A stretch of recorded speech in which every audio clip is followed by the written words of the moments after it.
বিশেষ করে আজকের এই ভিডিওটা ত্রিকোণমিতির জন্য তোমাদের একটা স্পেশাল ভিডিও, অবশ্যই কেউ মিস করবে না। এখানে কোন সম্বন্ধে তোমাদের ডিটেল একটা ইনফরমেশান দিচ্ছি তোমাদেরকে, আর এই ভিডিওটা তোমরা যদি মিস করো তাহলে অনেক কিছু তোমরা কিন্তু জানতে পারবে না। তাহলে অবশ্যই প্রথম থেকে শেষ পর্যন্ত ভিডিওটা দেখো। একদম প্রথমে যেটা তোমাদের সাথে আলোচনা করো, ত্রিকোণমিতিক কোণের পরিমাপ। এই কনসেপ্ট যদি তোমার রেডি না থাকে তাহলে ত্রিকোণমিতি অঙ্ক করতে তোমার কিন্তু আমি 100% চ্যালেঞ্জ দিলাম, তোমার সমস্যা হবে। এর ডিটেলস কনসেপ্টটা আজকে তোমাদের ডিটেলসে আলোচনা করে দিচ্ছি, ঠিক আছে? চলো একদম শুরু থেকে শুরু করছি। কোণ কি বা কোণ কাকে বলে? কোণের কনসেপ্ট তো আমরা জানি, বুঝি, কিন্তু কোণটা অ্যাকচুয়ালি কাকে বলে? দেখো একদম সিম্পল ভাষা যদি তোমাদেরকে বলি, দুটো রশ্মি, মনে করো এদিক থেকে একটা রশ্মি আসলো, এই সোজা বরাবর চলে যাচ্ছে, আর একটা এই সোজা একটা রশ্মি উপর দিকে বরাবর যাচ্ছে। তাহলে কি হচ্ছে, এই রশ্মিটা তো উপর দিকে যাচ্ছে, আর ওই রশ্মিটা এদিক থেকে এসে এই সোজা সোজা বরাবর গেল। তাহলে কোনো একটা জায়গায় এই দুটো রশ্মি মিলিত হলো বা সংযোগস্থল, এই সংযোগস্থলকে আমরা অ্যাকচুয়ালি কী বলছি? কোণ বলছি। এই দুটো রশ্মির কোণটা হচ্ছে কোথায়? এইটা হচ্ছে, মানে যদি নাম দাও তাহলে যদি নাম দাও এ নাম দাও, এটাকে যদি বি নাম দাও, এটাকে যদি সি নাম দাও, তাহলে এই এ আর বি আর এদিকে এ আর সি এর সংযোগস্থল কোনটা? এ পয়েন্ট, বা এখানে জিরোও নাম দিতে পারো, কোনো সমস্যা নেই। এই পয়েন্টটা হচ্ছে আমাদের অ্যাকচুয়ালি কোণ, এটাকে আমরা কি বলি? কোণ বলি। তাহলে কোণ বোঝা গেল। কিন্তু কোণ আবার বিভিন্ন ধরনের হয়। এবার একদম সিম্পলভাবে যদি বলি, এটা হচ্ছে ধনাত্মক কোণ হয়, আর এটা কিন্তু ঋণাত্মক কোণ। ডাইরেক্ট কিন্তু পরীক্ষায় দিয়ে বসে ধনাত্মক কোণ কাকে বলে, এমসিকিউ আকারে দেয়। তোমার যদি সামান্য কনসেপ্টটুকু জানা থাকে, মানে একদম সিম্পল সামান্য কনসেপ্টটুকু যদি জানা থাকে তবেই কিন্তু পেরে যাচ্ছ। আর যদি কনসেপ্ট না জানা থাকে তাহলে তুমি কিন্তু পরীক্ষা খাতায় ফেসে যাবে। তাহলে ধনাত্মক কোণ কাকে বলে? দেখো ধনাত্মক কোণ তাকেই বলবো, কোনো একটা কোণ, কোনো একটা রেখা, কোণ বলবো না, রেখা। এই রেখার ঠিক ঘড়ির কাঁটার বিপরীত দিকে যে কোণ তৈরি হবে, ঘড়ির কাঁটা তো এদিকে ঘোরে না, এদিকে এইভাবে বরাবরই ঘোরে, কিন্তু তার ঠিক উল্টো দিকে কোণ যদি তৈরি হয়, সেই কোণটা আমরা কি বলবো? ধনাত্মক কোণ বলবো, ঠিক আছে? এখানে 30 ডিগ্রি হতে পারে, তাহলে এটা 30 ডিগ্রি ধনাত্মক কোণ। কিন্তু কোনো একটা সরলরেখার ঘড়ির কাঁটা বরাবর যদি কোণ তৈরি হয়, মানে সমান্তরাল, ভূমি সমান্তরালের ঠিক, এটা বলা উচিত ছিল বা বলা দরকার যে ভূমি সমান্তরাল কোনো একটা রেখার ঠিক ঘড়ির কাঁটা বরাবর যদি একটা কোণ তৈরি, এটাও যদি 30 ডিগ্রি কোণ হয়, তবে এটাকে আমরা বলবো ঋণাত্মক কোণ বলবো। ক্লিয়ার? যে ঘড়ির কাঁটা বরাবর যে কোণ তৈরি হবে সেটাকে আমরা ঋণাত্মক কোণ বলবো, আর ঘড়ির কাঁটার বিপরীত দিকে যে কোণ তৈরি হবে সেটাকে আমরা ধনাত্মক কোণ বলবো। তাহলে এটা 30 ডিগ্রি ধনাত্মক কোণ আর 30 ডিগ্রি ঋণাত্মক কোণ। ক্লিয়ার হয়ে গেল? এইবার একটা কথা তোমাদেরকে বলি, রুট তোমরা দেখেছো, রুট, এই যে রুট, এই রুটের কখনোই একদম সিম্পল এমসিকিউ আকারে দিয়ে দেয়, এর কোনো নেগেটিভ ভ্যালু হয় না বা মাইনাস কোনো ভ্যালু হয় না, সবসময় পজিটিভ ভ্যালুই হয়। সিম্পল দিয়ে বসে যায় যে বিভিন্ন রকমভাবে অপশন রাখতে পারে, তোমার যদি সঠিক জিনিসটা জানা থাকে সেইভাবে তুমি অ্যান্সারটা দিয়ে চলে আসতে পারবে। তাহলে এই রুটের কোনো নেগেটিভ ভ্যালু হয় না, সবসময় যেন একটু মনে রাখো। আর 1 রেডিয়ান সমান একদম ডাইরেক্ট প্রশ্ন দিয়ে বসে 57.3 ডিগ্রি অ্যাপ্রক্স ভ্যালু, অ্যাক্স বলতে মানে 2-9 এরকম আসে। তোমাদের লাস্টে দেখাবো কী করে এই যে 57.3 অ্যাপ্রক্স ভ্যালুটা আসে 1 রেডিয়ান সমান, সেই কনসেপ্টটা তোমাদেরকে দেখিয়ে দিচ্ছি। তাহলে শুধুমাত্র মনে রেখে দাও যে 1 রেডিয়ান সমান 1 রেডিয়ান বলতে এরকমভাবে লেখা এটা হয় যে 1 এই যে সিতে রেডিয়ান, 1 রেডিয়ান সমান 57.3 অ্যাপ্রক্স, কিন্তু এর এত ডিগ্রি আমাদের কিন্তু ভ্যালু হয়। তাহলে এই যে ইনফরমেশানগুলি তাহলে তোমরা জেনে গেলে। এইবার আমরা চলে আসবো আরও ডিপ কনসেপ্টে, যে কোণের পরিমাপ। এই কোণের পরিমাপটা না, এই যে কোণ বললাম, যে এটা সামান্য কোণের কথা বললাম, এটা ধনাত্মক কোণের কথা বললাম, এটা ঋণাত্মক কোণের কথা বললাম, কিন্তু এই ত্রিকোণমিতিতে এই কোণের পরিমাপটাকে কিন্তু আবার 3টে পদ্ধতিতে করা হয়। 3টে পদ্ধতি কি? 3টে পদ্ধতি দেখো, এই একটা পদ্ধতি ষষ্ঠিক পদ্ধতি, একটা হচ্ছে ষষ্ঠিক পদ্ধতি, মানে যেটা আমরা ডিগ্রি পদ্ধতি বলি, আর একটা শতক পদ্ধতি, আর একটা বৃত্তীয় পদ্ধতি বা রেডিয়ান পদ্ধতি। আরও কনসেপ্ট তোমাদেরকে ক্লিয়ার করাচ্ছি। একদম শুরু থেকে তাহলে শুরু করি। একদম ষষ্ঠিক পদ্ধতিটা কি? ষষ্ঠিক পদ্ধতিটা এমন একটা পদ্ধতি, আমরা সমকোণ বলি না, সমকোণ মানে কি? 90 ডিগ্রি, সমকোণ মানে 90 ডিগ্রি। তাহলে এই 90 ডিগ্রিকে টোটালে কত? 90 ডিগ্রি কিনা বলো? এই 90 ডিগ্রি মানে এইখান থেকে এইটুকু কত? 90 ডিগ্রি, মানে এইখানে 90টা কি খণ্ড করা আছে, ছোটো ছোটো ছোটো ছোটো ছোটো ছোটো করে 90টা খণ্ড আছে। তাহলে প্রত্যেকটা খণ্ডকে আমরা কি 1 ডিগ্রি বলি, তাহলে প্রত্যেকটা খণ্ডকে আমরা কি বলছি? 1 ডিগ্রি করে বলছি। বুঝবে কিন্তু, এই কনসেপ্ট না ক্লিয়ার হলে কেস খাবে। তাহলে সমকোণ মানে কি? 90 ডিগ্রি হয়, 90 ডিগ্রি। তাহলে দেখো ভালো করে যদি খেয়াল করো পুরো একটা বৃত্তটাকে, তাহলে 90, এটা 90, এটাও 90, এটাও 90, 4 90 কত হয়? 4 90 কত বলো? 360 হয় কিনা বলো? 304 কত? 36, 360 ডিগ্রি হচ্ছে টোটালে। আমরা জানি 360 ডিগ্রি। এটা নর্মালি ম্যাক্সিমাম ক্ষেত্রে আমরা কিন্তু বৃত্তের অঙ্ক বলো, বিভিন্ন ধরনের ডিগ্রির অঙ্ক বলো, আমরা এটাতে ইউজ করি। শতক কমই ইউজ হয়, রেডিয়ানও কমই ইউজ হয়। সবথেকে বেশি ইউজ হয় এই যে ষষ্ঠিক পদ্ধতিটা, সবথেকে বেশি ইউজ হয় অঙ্কের ক্ষেত্রে। কিন্তু আমাদের এগুলো জেনে রাখতে হবে, কেন আনকমন জিনিসগুলো এখন পরীক্ষাতে কিন্তু ডাইরেক্ট দিয়ে বসে, সেগুলো তোমাদের কনসেপ্ট ক্লিয়ারও করিয়ে দিচ্ছি। তাহলে আমরা কি বুঝলাম যে একটা সমকোণ বা 90 ডিগ্রিকে 90টা খণ্ডে বিভক্ত হয়েছে। এবার এক একটা খণ্ডকে কি বলছি আমরা 1 ডিগ্রি, যেহেতু 90 ডিগ্রি এক একটা খণ্ডকে 1 ডিগ্রি। এবার কনসেপ্টে চলে আসি, তাহলে কি বুঝতে পারলাম, একটা সমকোণ মানে 90 ডিগ্রি, একটা সমকোণ মানে 90 ডিগ্রি। এই 90 ডিগ্রিকে প্রত্যেকটা খণ্ডকে কী বলছি আমরা 1 ডিগ্রি বলছি, বুঝবে কিন্তু। এবার 1 ডিগ্রিকে এই 1 ডিগ্রিকে এই যে এখান থেকে একটু 1 ডিগ্রি দেখতে পাচ্ছ না, এই 1 ডিগ্রিকেও আবার 60টা ভাগে ভাগ করা হয়। 1 ডিগ্রিকে আবার কটা ভাগে 60টা ভাগে ভাগ করা, বুঝবে কিন্তু, নাহলে কেস খাবে। 60টা ভাগে ভাগ করে এক কী বলা হচ্ছে, 1 মিনিট বলা হচ্ছে, 1 কি মিনিট, এই একটা মিনিট। আবার এক একটা মিনিটকেও 60খানা ভাগে ভাগ করা হয়, ভাগ করলে কি হচ্ছে 1 সেকেন্ড বের হচ্ছে, বুঝতে পারলে। এই হচ্ছে আমাদের লজিক। তাহলে কেস ক্লিয়ার পেলে এই যে একের মাথায় 2টো দাগ মানে এগুলিকে আমরা সেকেন্ড বলি, আর একের মাথায় একটা দাগগুলিকে আমরা মিনিট বলি। তোমাদের বলে দিচ্ছি, আশা করি কোনো সমস্যা হবে না। তাহলে বুঝতে পারলে এই হচ্ছে টোটাল কনসেপ্ট, ষষ্ঠিক পদ্ধতির কনসেপ্ট আমরা বলে দিলাম। এই দাগিমা রেখা যাই বলো এই ষষ্ঠিক পদ্ধতিতে পরিমাপ করা হয়, বলে না এই যে 90 ডিগ্রি বা 1 ডিগ্রিকে 60টা ভাগে ভাগ করে মিনিটে প্রকাশ হয়, আবার মিনিটটাকে 60টা ভাগে ভাগ করে আমরা ভূগোলে পড়েছি বা বিভিন্ন ধরনের অঙ্কের ক্ষেত্রে আমরা পড়েছিলাম, সেখানে আমাদের এক তৈরি হয়। তাহলে ক্লিয়ার হলো। এবার আমরা ষষ্ঠিক পদ্ধতি ক্লিয়ার করে দিয়ে যাওয়ার পরে এবার আমরা ঢুকে পড়বো কিসে, আমাদের শতক পদ্ধতি চলে আসবো।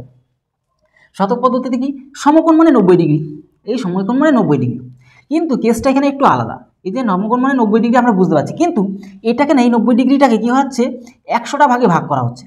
ওইখানে যেরকম 90টা ভাগে ভাগ করা হচ্ছিল, এখানে কত 100টা এরকম টুকরো টুকরো ছোটো ছোটো ছোটো ছোটো ছোটো ছোটো করতে করতে করতে 100টা ভাগে ভাগ করা হচ্ছে। এইটা এই 90 ডিগ্রিটাকে আমরা যেরকম এখানে এই সমকোণটাকে 90টা ভাগে ভাগ করছিলাম, আর এখানে এই সমকোণটাকে 100টা ভাগে ভাগ করা হচ্ছে, বুঝবে কিন্তু ক্লিয়ার। এই সমকোণটাকে আমরা যেখানে 90 ডিগ্রি ভাগ করছিলাম, এখানে কত 100টা ভাগে, তাহলে 90 এখানে লেখা যাবে না, তাহলে এখানে কত 100টা ভাগে কিন্তু ভাগ করা হচ্ছে, 100টা ভাগে ভাগ করা হচ্ছে, ক্লিয়ার হয়ে গেল। এইবার আমরা চলে আসি আরও কনসেপ্টে। এবার এই 100টাতে ভাগে ভাগ করা হলো, তাহলে এক একটা ভাগকে কী বলা হচ্ছে 1 গ্রেড, 1 জিতে গ্রেড, এই যে জি বলে প্রকাশ করা হচ্ছে এখানে, ঠিক আছে, জি বলে প্রকাশ হচ্ছে এক একটা ভাগকে কি 1 গ্রেড। কিন্তু এই 1 গ্রেডটাকে না আবার 100টা ভাগে ভাগ করা হচ্ছে, তখন আমাদের কি বলছে বলো তো 1 মিনিট বলছি, এক্ষেত্রে 1 মিনিট বলছি।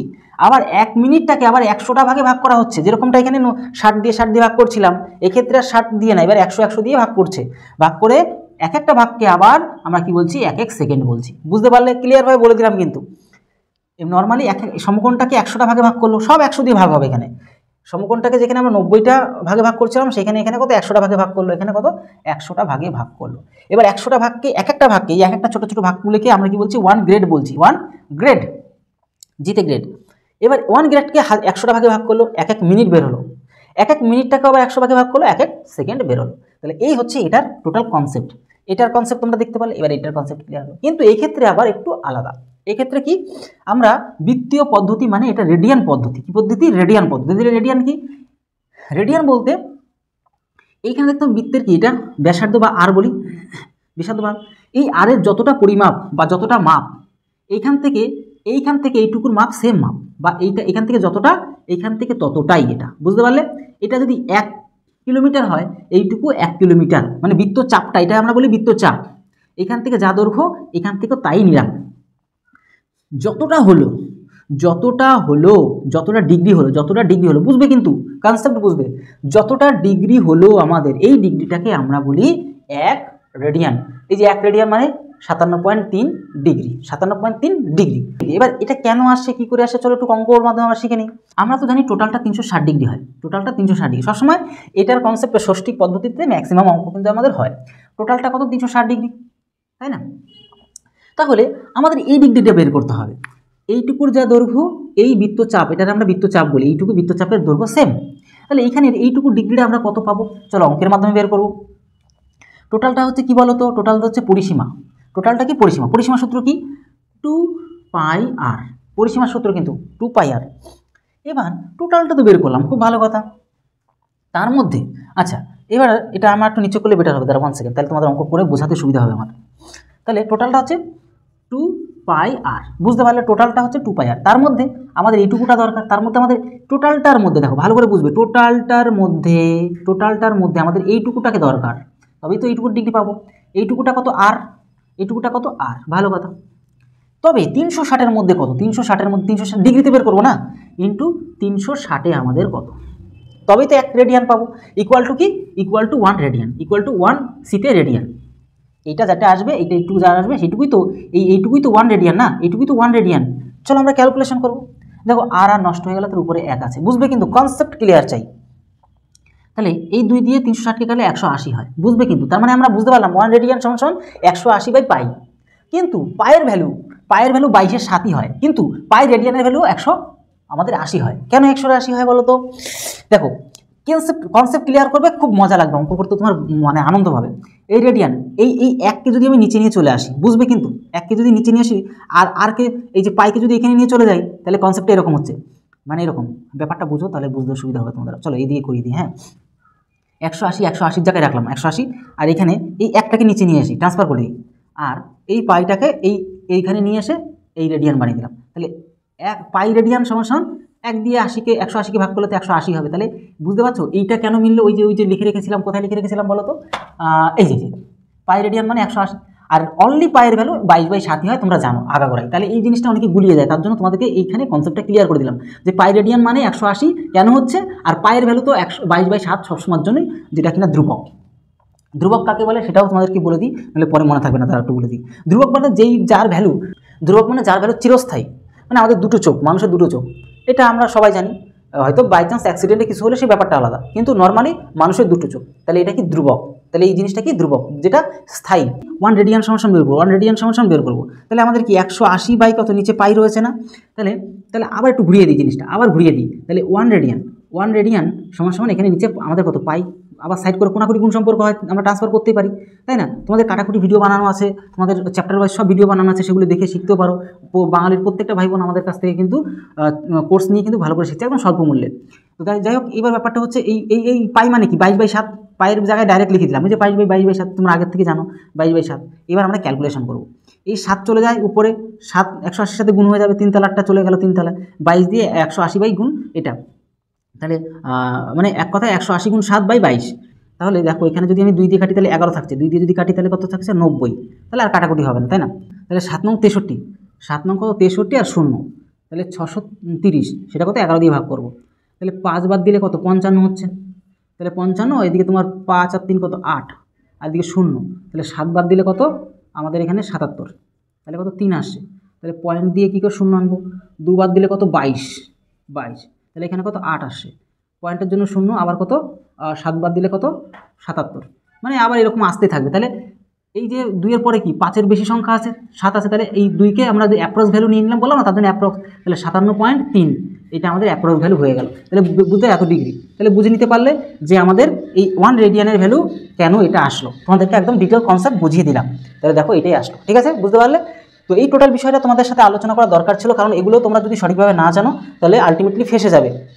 তাই তোমাদেরকে বলে দিলাম টোটাল কোণের বিষয়টা, ত্রিকোণমিতির কোণের যে পরিমাপের ডিটেলসটা তোমাদেরকে আলোচনা করে দিলাম। এবার ধীরে ধীরে তোমাদের অঙ্ক আসতে শুরু করবে, কারণ এই কনসেপ্টটা তোমরা যদি রেডি না থাকো তাহলে কিন্তু আমি যে অঙ্কগুলো তোমাদেরকে বোঝাবো সেগুলো বুঝতে তোমাদের সমস্যা হতে পারে। তাই তোমাদেরকে একটু বলে টোটালটা জিনিসটা ক্লিয়ার করে দিলাম। তো আশা করি বুঝতে পারলে। অবশ্যই কেমন লাগলো ভিডিওটি অবশ্যই জানাতে ভুলবে না। তাহলে বন্ধুদের কাছে যদি পারো শেয়ারও করবে। তাহলে ভিডিওটি আজকে এই হলো, তত সময় অবশ্যই পরিবারের সাথে ভালো থেকো, সুস্থ থেকো। জয় হিন্দ, জয় ভারত।